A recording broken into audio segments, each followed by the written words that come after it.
주님께서 여러분과 함께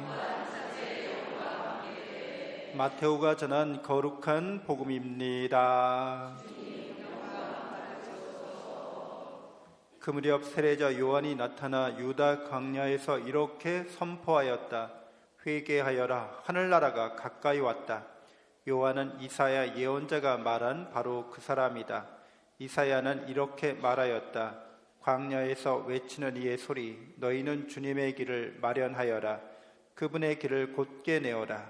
요한은 낙타털로 된 옷을 입고 허리에 가죽띠를 둘렀다. 그의 음식은 메뚜기와 들꿀이었다. 그때 예루살렘과 온 유다와 요르단 부근 지방의 모든 사람이 그에게 나아가 자기 죄를 고백하며 요르단강에서 그에게 세례를 받았다. 그러나 요한은 많은 바리사이와 사두가이가 자기에게 세례를 받으러 오는 것을 보고 그들에게 말하였다. 독사의 자식들아, 다가오는 진노를 피하라고 누가 너희에게 일러주더냐. 회개에 합당한 열매를 맺어라. 그리고 우리는 아브라함을 조상으로 모시고 있다고 말할 생각일랑 하지 마라. 내가 너희에게 말하는데 하느님께서는 이 돌들로도 아브라함의 자녀들을 만드실 수 있다. 도끼가 이미 나무 뿌리에 닿아 있다. 좋은 열매를 맺지 않는 나무는 모두 찍혀서 불 속에 던져진다. 나는 너희를 회개시키려고 물로 세례를 준다. 그러나 내 뒤에 오시는 분은 나보다 더 큰 능력을 지니신 분이시다. 나는 그분의 신발을 들고 다닐 자격조차 없다. 그분께서는 너희에게 성령과 불로 세례를 주실 것이다.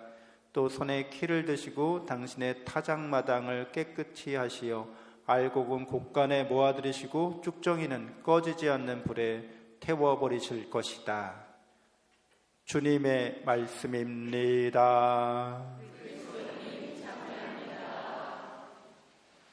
참 예수님, 하느님의 복동이 고맙습니다. 고맙습니다.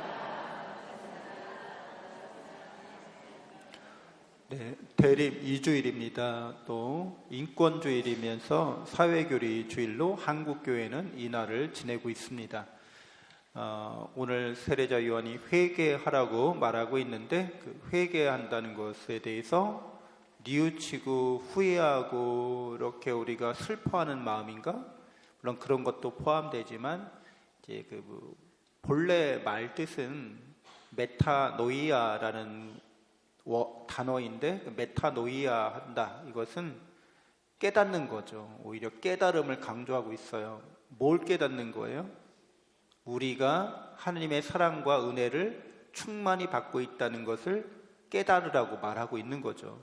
그래야 하느님의 나라가 가까이 오고 있고 하느님 나라에 들어갈 수 있으니까 하느님의 사랑과 은혜로 우리가 회개하고 하느님의 사랑과 은혜의 나라로 우리가 들어가게 됨을 세례자 요한이 증언하고 있습니다.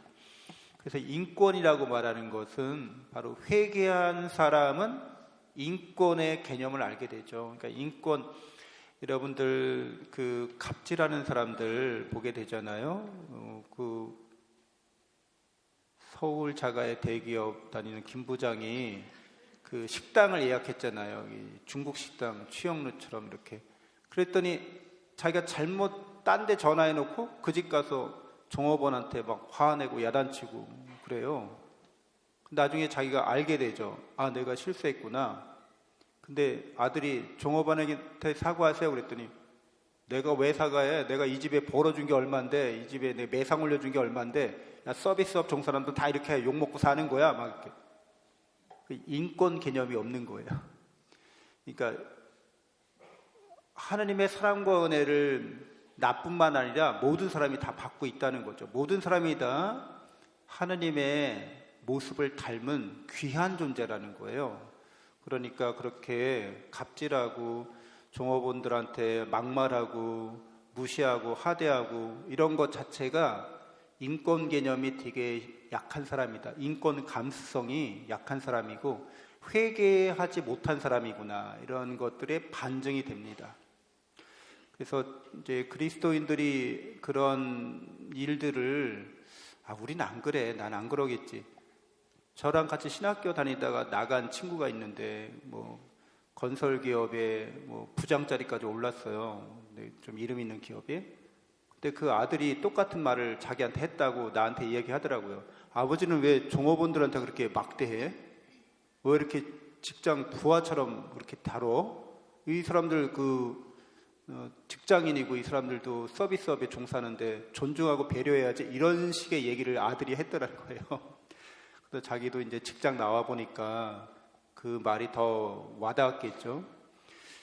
그래서 그리스도인들이 인권 개념을 갖는다고 하는 거는 누구나 다 사회 구성원들, 거기엔 다양한 직종의 직업을 갖고 있는 사람들이 있는데 우리 어울려서 같이 살고 있는데, 이분들 한 분들 한 분들을 다 특별히 좀 사회에서 힘들고 어려운 일들, 3D라고 하죠. 위험하고 더럽고 또 힘든 일들 하는 분들에 대해서 우리가 무시하거나 이렇게 천시하거나 하대하거나 그러면 안 된다는 것을 뜻하고 있습니다.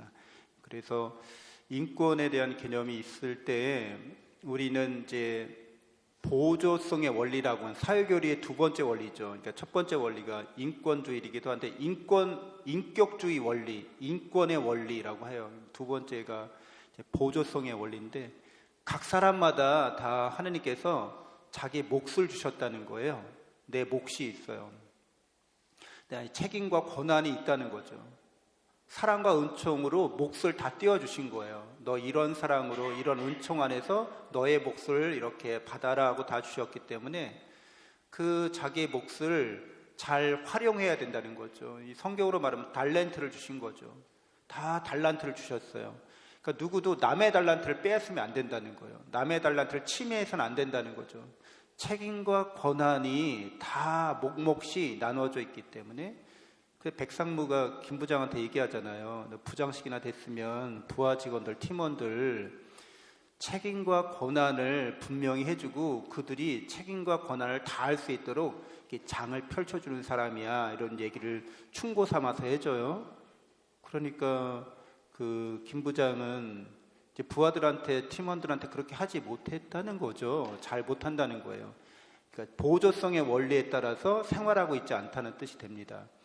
그러니까 그 중국집 그 예약하는 것만 해도 그렇죠. 자기가 바쁘잖아요. 그럼 그런 일들은 누구한테 맡겨도 돼요?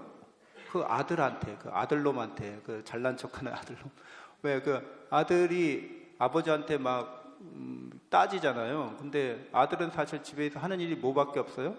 공부하는 일밖에 없어. 원래는 아들의 몫이 있거든요.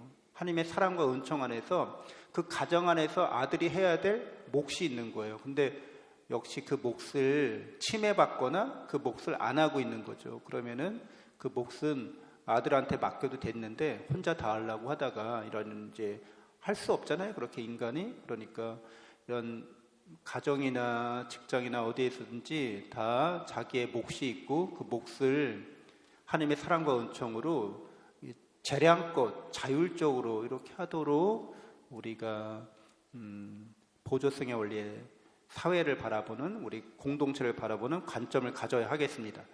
보조성의 원리에 따라서 몫이 있는데 몫을 침해받거나 아니면 책임을 다하지 못하는 경우도 있어요. 그러면은 연대성의 원리가 있는 거죠.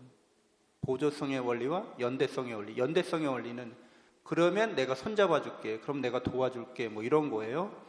그래서 이제 김 부장이 자꾸 김 부장 얘기만 하네. 그 부장 자리에서 쫓겨나서 지방 공장으로 가잖아요. 그럼 거기 가서 이제 자기의 정당한 책임과 권한을 침해받는 사람들의 편이 되어줄 것인가.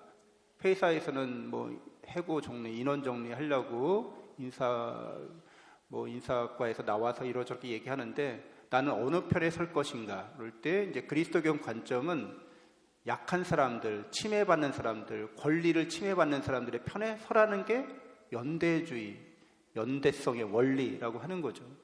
그래서 이렇게 인권에 기반해서 자신의 몫을 하고 자신의 몫을 못한 사람들을 연대하고, 그래서 결국 우리가 원하고 바라는 것은 공동선의 원리라고 하는 거죠.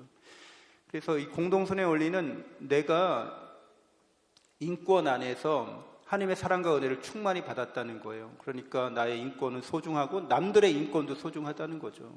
이런 근거가 성경밖에 없잖아요. 사회는 뭐라고 그래요? 갑질하잖아요, 막. 그리고 막 진상 고객들도 많잖아요. 이렇게 그러면은 갑질과 진상을 막 부리면서 뭐라고 말해요? 억울하면 출세해. 이렇게 얘기하잖아요. 출세만 하면 이게 하는 게 당연하다는 거예요. 굉장히 인권 감수성도 없고 회개하지 못했고 보조성의 원리에도 어긋나고 연대성의 원리에도 어긋나고 억울하면 출세해. 억울하면 스카이 가. 억울하면 대기업 다녀. 억울하면 강남에 이렇게 뭐 특혜를 받았든 뭐 했든 대출 받아가지고 집 사고 땅 사고 떵떵거리며 살아. 이 무능하고 이 능력 없는 것들아. 이렇게 얘기하는 게 일반 사회적인 이런 관점이죠. 근데 이런 세계는 공동선의 원리에 부합하지 않죠. 그리고 이런 세계에 사는 사람들은 항상 이제 계산이 빠르죠. 그래서 어떻게 해요? 기브 앤 테이크인데, 내가 얼마를 줬어. 너 저기 아들 결혼한다고 그래갖고 내가 베스트 프렌드라고 생각해가지고 내가 50만 원 했잖아. 근데 내 딸 결혼하는데, 5만 원밖에 안 해? 너 그럴 수 있어? 아니, 그것도 뷔페가 10만 원짜리인데 또 식구들 다 데리고 와서 왔다며, 먹고 갔다며. 화나는 거죠. 이게 인간적으로 계산해서 기브 앤 테이크인데 너 이딴 식으로 굴래? 그러면은 이제 인간관계가 파탄나고 끊어지는 거죠. 굉장히 각박하죠. 이게 그런데 공동선의 원리는 제 1독서에서 우리가 읽은 것처럼 사자 새끼와 양 새끼가 같이 어울린다는 거예요. 되게 이 자연적으로는, 인간적으로는, 세상적으로는 이루어질 수 없는 일들이 이루어지고 있어요. 살모사와 어린아이가 같이 그냥 장난치고 놀고 있대. 우리가 있을 수 없는 일이죠. 근데 이제 공동선의 원리는 무엇을 의미하는가 하면 이런 그 동물들이 자연 생태계 안에서 또 인간 사회 안에서 서로 잡아먹지 않고 서로 상처를 주지 않을 경우는 먹고 사는 게 넉넉하면 이제 그렇게 돼요. 굶주리지 않고 이렇게 풍족해요. 그리고 안전이 보장돼 있어요. 그럼 굳이 싸우려고 하지 않죠. 굳이 이 싸우는 건 되게 위험한 일이잖아요. 싸우다가 자기도 다치거든요. 사냥할 때 그런 사자가 저 황소나 물소 사냥할 때 어때요? 그 뿔에 받치면 그냥 죽어요. 사자도. 그러니까 이런 싸우는 것은 되게 위험한 일이고 힘든 일인 거죠.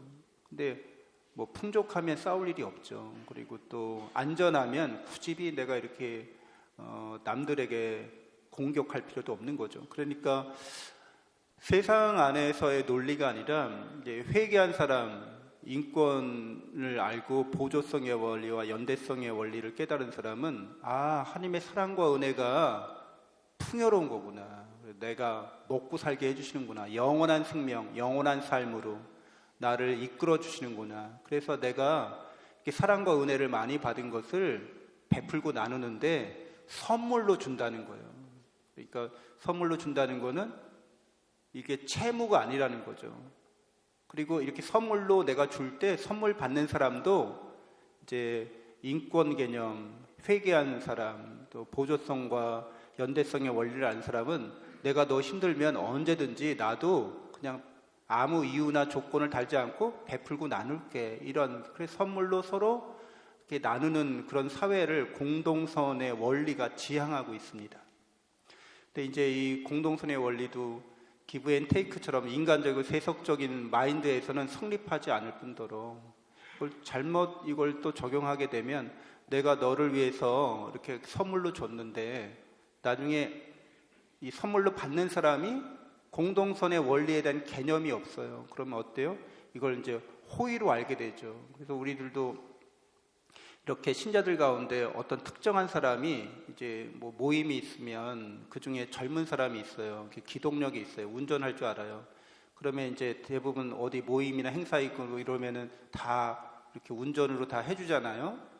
사랑과 은혜 가운데 선물로서 그런 봉사 아닌 봉사를 하는 건데 이제 그거를 당연한 권리로 알게 되면 이제 마치 저기 택시 내가 부르는 것처럼 나 여기 필요한데 좀 가줄 수 있어? 그리고 필요할 때마다 연락하거나 아니면은 이제 자기 개인적인 사정을 해서 나 좀 이렇게 어디다 데려다 줄 수 있어? 이러면 어떡하죠? 그러면 그거 안 해주자니 그렇고 해주자니 그렇고 진퇴양난에 처하게 되죠. 그래서 항상 공동선의 원리는 내가 받은 그 은혜에 대해서 감사를 표현해야 됩니다. 이거는 선물이기 때문에 더 특별한 감사를 표현하는 거죠. 그리고 내가 감사를 표현할 뿐더러 때때로 나도 그에게 선물을 줘야 되는 거예요. 무상으로 주고받는 선물이 되어야 하는 거죠. 호의가 계속되면 권리인 줄 안다. 그러니까 공동선의 원리에서 선물을 계속 줬는데 그걸 권리로 착각하면 안 된다는 거예요. 이 사람이 하나님의 사랑과 은혜를 나에게 전달하고 있는 거예요. 그러니까 나도 내가 받은 사랑과 은혜를 마땅히 선물로 그에게 이렇게 나눌 수 있어야 되는 거죠. 대가나 조건을 바라지 않고 인간적인 세상적인 대가나 조건이 아니라 우리는 하나님의 사랑과 은혜를 베풀고 나눌 뿐이야. 이게 우리 게 아니야. 다 이게 모든 성인의 통공 교리와도 맞닿게 됩니다. 그래서 그리스도인들이 가정과 또 이 본당 공동체 안에서 또 직장과 사회 안에서 인권과 사회교리 개념의 사회교리 원리에 따라서 하느님의 나라를 선포하고 또 하느님의 나라로 함께 모든 사람을 초대하고 갈 수 있어야겠습니다. 잠시 묵상하겠습니다.